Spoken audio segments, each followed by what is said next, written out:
Chemistry chapter number 11 कोल। बेटा हम लोग जो है वो कोल के बारे में पढ़ रहे हैं, जिसमें जो है वो मैंने आपको बता दिया था कि कार्बोनाइजेशन क्या होती है, कोल बनता कैसे है और उसकी कितनी टाइप्स हैं। अब उसके बाद आगे जो है वो हम लोग देखते हैं कि कोल की जब डिस्ट्रक्टिव डिस्टिलेशन की जाती है तो उसके अंदर से क्या कुछ निकलता है। डिस्ट्रक्टिव डिस्टिलेशन का मतलब मैंने आपको बता दिया था कि डिस्ट्रक्टिव डिस्टिलेशन क्या होता है।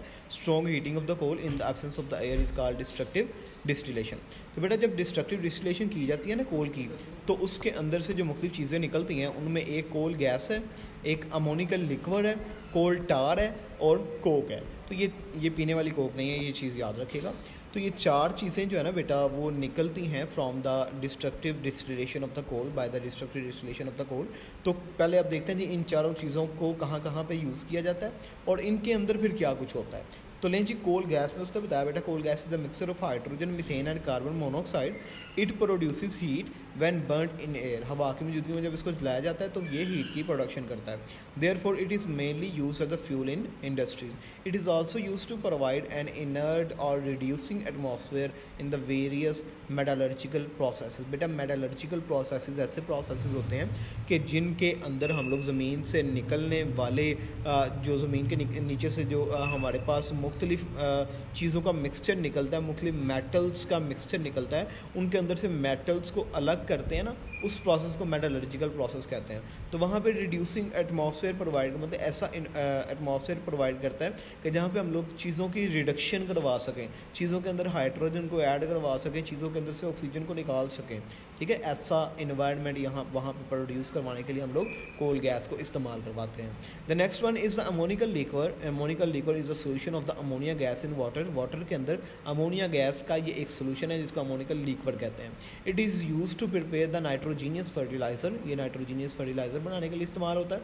For example when it is treated with the sulphuric acid it produces the ammonium sulphate fertiliser. Next one is a coal tar. Coal tar जो है बेटा वो उसके बारे में बताता है। It is a thick black liquid.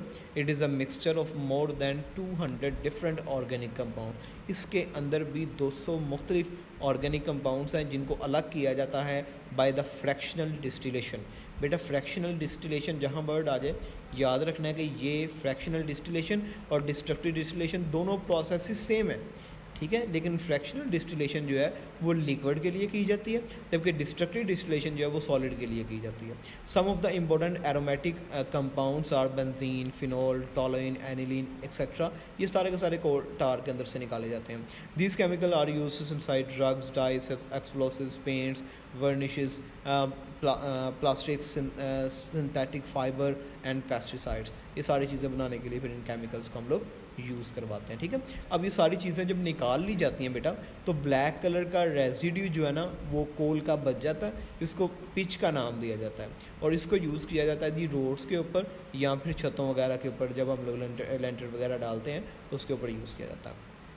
The last one is the coke. Coke is the 98% carbon. बेटा इसमें 98% तक कार्बन होती है। It is left behind residue of the coal. जब कोल की डिस्ट्रक्टिव डिस्टिलेशन की जाती है तो सारी चीज़ें निकल जाती हैं, जो एंड पे हमारे पास जो है वो चीज़ बच जाती है उसको कोक कहते हैं।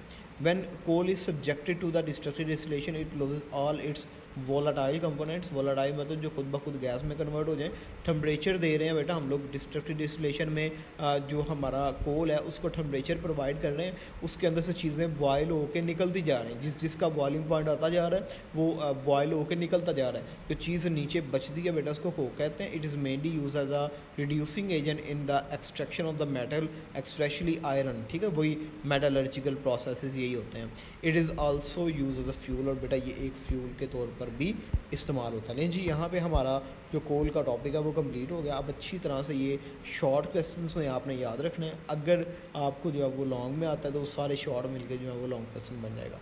ठीक है, इंपॉर्टेंट बहुत है इसमें से शॉर्ट क्वेश्चन, MCQs जो हैं वो बहुत आते हैं। अच्छी तरह से इसको पढ़िएगा, इसको याद भी रखिएगा।